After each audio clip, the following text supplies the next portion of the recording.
अहो काय सांगा, पावसात तर जोर धरलेले. तर ह्या असं महादेवांचं मंदिर जा स्टेशनच्या अगदी बाजूकच आणि समोर दिसता ती ग्रामदेवता हरबादेवी. तर आज गुरुपौर्णिमा आहे. गुरुपौर्णिमाचं मोठं बॅनर लावलेलो आहे. भगतवाडीत म्हात्रे निवास मध्ये ह्यो कार्यक्रम असा. तर ह्या बघा, ह्या मंदिराचं जरा पुढे इलास की हनुमंताचा मंदिर असा. हय दररोज शनिवारी संध्याकाळचा प्रसाद असता. गरीब सरीब पोटभर खिचडी खातात.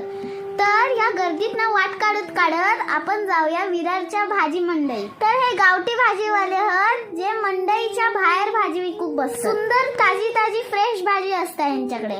तर ही बघा, ही विरारची भाजी मंडई. अहो भाजी मरणाची महाग झाली, घेऊक नको. टोमॅटोचे भाव तर गगनात भिडले. तुमच्याकडे काय भाव चालला कमेंट मध्ये नक्कीच सांगा.